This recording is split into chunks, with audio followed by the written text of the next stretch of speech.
Hi, I'm Alan Kohler and welcome to the Australians Performance with Purpose series, presented in partnership with Perpetual. In this episode we're speaking with Richard Umbers, the CEO of Myer. Can he be the turnaround man that the department store most desperately needs?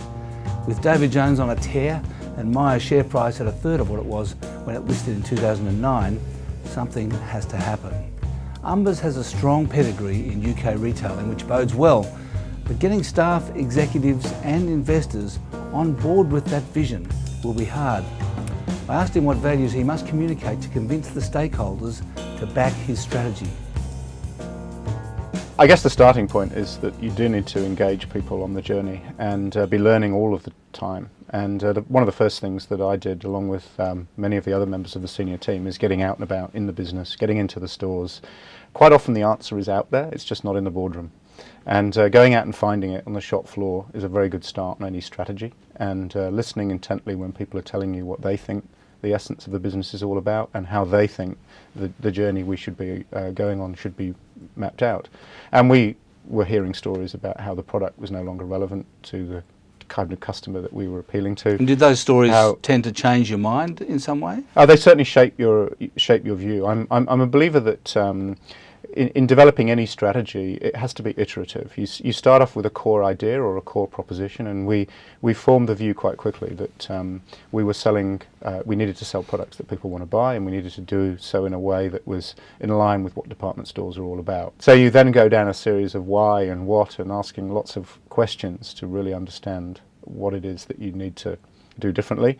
And we then embarked on a journey of iterative development of a strategy over a long period of time, involving many stakeholders, not just our own employees but people on the outside as well. We talk obviously all the time to suppliers who come with us on the journey, and landlords as well. You know, there are many different parties, and so we're talking to customers, we're talking to our own team, we're talking to suppliers, we're talking to landlords all of the time. And in many ways our success will depend on how we can engage all of those different stakeholder groups to believe in us and come in the journey with us and support us at critical moments. On the question of which people, you've actually come up with this sort of paragon of called Eva, who's your key sort of customer. How important was it to do that, to come up with a single kind of individual like that, in terms of bringing the staff with you and the whole team? Is that what that was about? The underlying idea that underpins all of this is the concept of customer centricity. In lay terms, putting the customer first. But the approach we used was a bit more scientific than that. It was actually about saying, right, let's go right back to first principles. Who are the customers that are in the catchments of where our stores are, and how can we best come up with an offer that really nails the proposition for them? And that was the starting point. And having used the customer as the basic building block, that then informs not only the products you have to sell, but the type of engagements you have with them through your staff, whether or not online is going to work for them, how your loyalty program has to work, what the feel of the store needs to be, what are the additional services, what are the cafes like, what brand of coffee do you have. If you take it to the extreme, every decision that you're making on the shop floor and in the retail proposition that you're putting together, if you're always asking the question, who are we doing this for, and will what we're doing resonate with them, that's a very good starting point for the development of strategy. Because in a way you've had to embody that, not sort of entirely, but you've had to sell that, you've had to be the person who markets that whole vision, right? What is it in your own background that's enabled you to do that? Well, I spent a lifetime in retail to start with, and I gained my early experience working on the shop floor of a Debenhams store in Exeter in the UK a long time ago. And then since then I've worked for 10 years across UK, Ireland and Europe for Aldi, and then over in New Zealand as well, running a Aldi, you spent a lot of time with Aldi. They are very customer focused, are they not?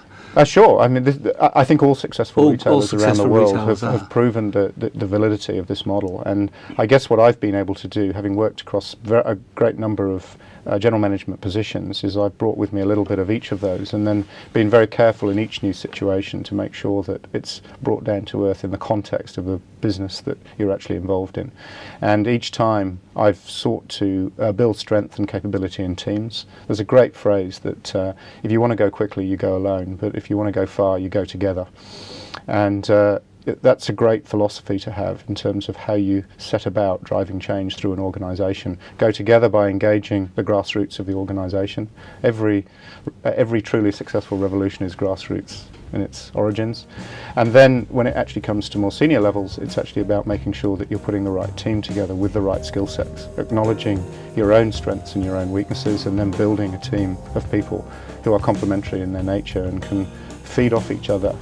And then I guess the third ingredient is making sure that you've got people with real passion.